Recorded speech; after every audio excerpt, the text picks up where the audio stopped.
सिनेमाघरों में आयुष्मान खुराना की आज रिलीज हुई फिल्म अनेक के ट्रेलर्स लोगों को यानी पब्लिक को बहुत पसंद आए थे। तो क्या ये फिल्म भी ट्रेलर की तरह लोगों को पसंद आएगी?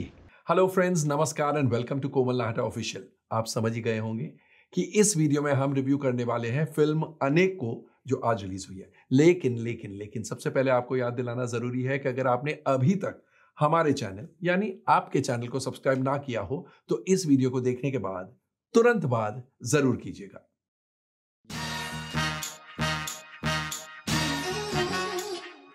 फ्रेंड्स, अनेक एक एक्शन थ्रिलर है। यह कहानी है नॉर्थ ईस्टर्न इंडिया रीजन और उनके लोगों की।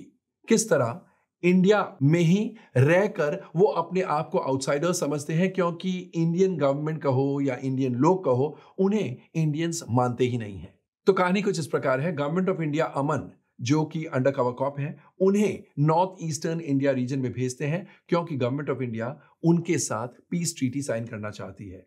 और वहां के बहुत ही पावरफुल इंसान है टाइगर सांगा, उनसे वो पीस ट्रीटी चाहती है। लेकिन वहां पर एक और इंसान है जो बहुत ही पावरफुल है, वो है जॉनसन। जॉनसन कौन है किसी को नहीं पता, और इसलिए ये मिस्ट्री सॉल्व करने की कोशिश कर रहे हैं अमन। साइड बाय साइड अमन ये जानने की कोशिश कर रहे हैं कि वहां चल क्या रहा है। अंडरकवर कॉप है, इसलिए अपने आप को वो इंट्रोड्यूस करते हैं एज जोशुआ।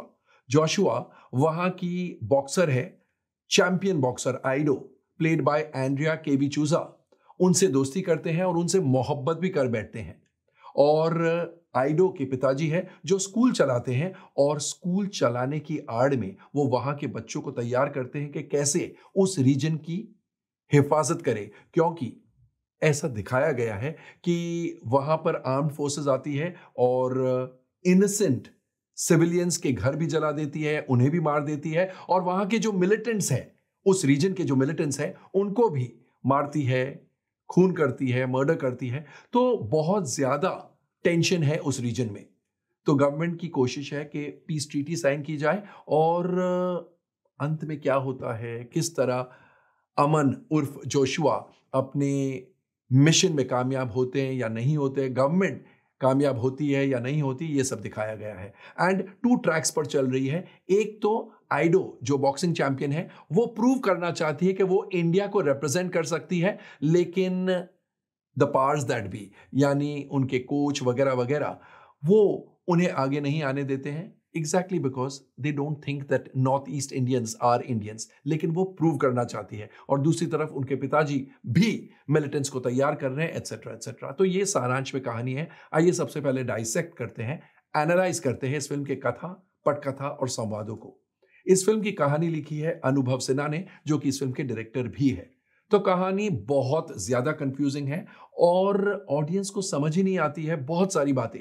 ऑडियंस को यह नहीं समझ में आता है कि नॉर्थ ईस्टर्न इंडिया रीजन में क्या टेंशन चल रहा है, किसके साथ टेंशन चल रहा है। सिर्फ सेंट्रल गवर्नमेंट के साथ, इंटरनली भी एक दूसरे के फैक्शंस भी हैं, एक दूसरे से लड़ भी रहे हैं, और कुछ क्लियर नहीं होता है। यहां तक कि जो सिविलियंस बंदूक उठा के उस रीजन की हिफाजत के लिए तैयार हो जाते हैं, आपको समझ ही नहीं आता है कि उनके साथ आपकी सहानुभूति जानी चाहिए या आपको उनके ऊपर गुस्सा आना चाहिए। That means emotionally you are confused. Screen play लिखा है अनुभव सिन्हा, सीमा अग्रवाल और यश केसवानी ने, and the script consultant is Anjum रजबली।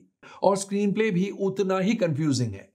यहां तक कि जो मेन प्रोटैगनिस्ट है अमन उर्फ जोशुआ, उनका नाम स्क्रीन पर, उनके किरदार का नाम क्या है, यह आपको बहुत लेट समझ में आता है। ऐसा नहीं कि उनका नाम लिया नहीं गया है, लेकिन इट जस्ट डजंट रजिस्टर। और जब आपको पता चलता है यस इनका नाम अमन है, आपको रियलाइज होता है कि आधी फिल्म शायद खत्म होने आई है और अब हमको जाके समझ में आ रहा है कि इसका नाम क्या है। So this kind of screen play writing, this kind of scripting definitely shows that not much effort has gone into the human drama.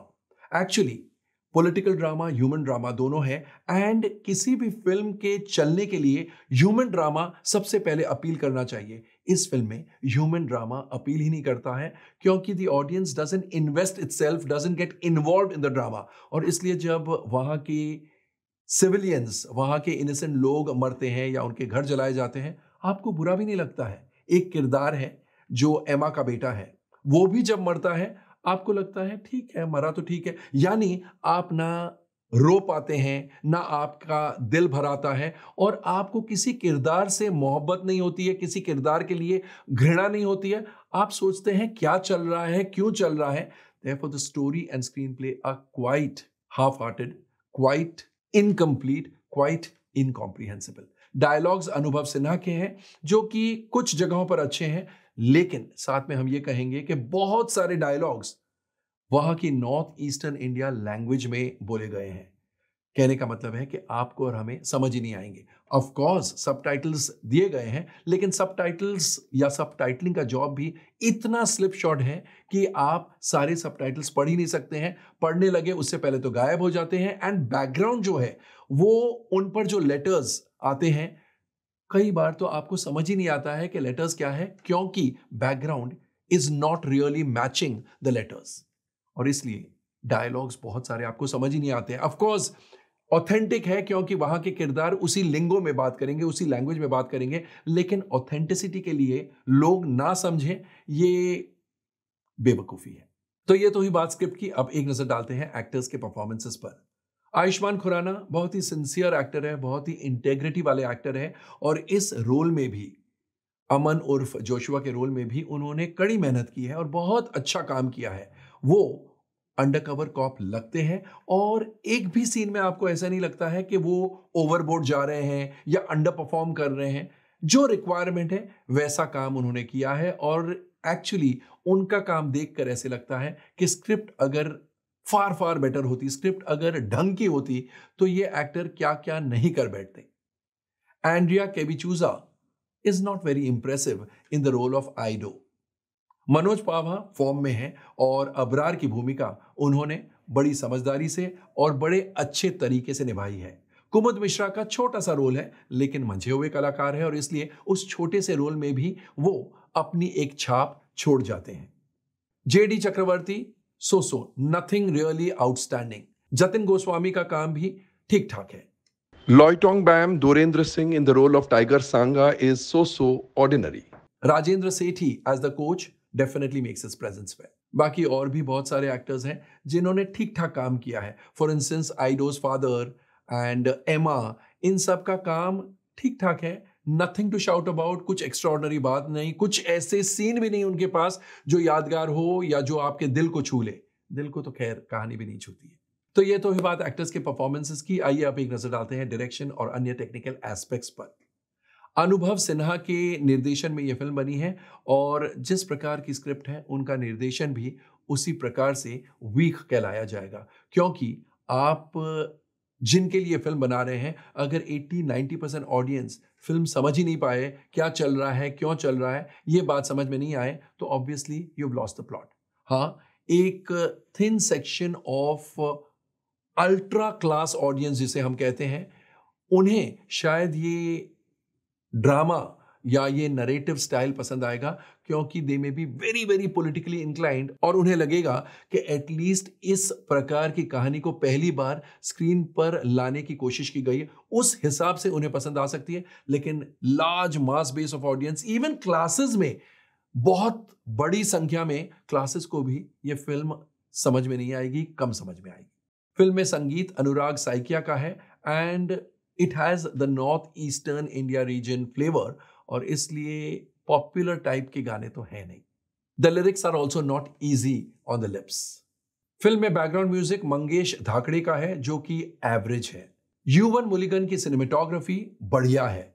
Action scenes have been choreographed by Stephen Richter and Riyaz and Habib, and they are good but not very extraordinary.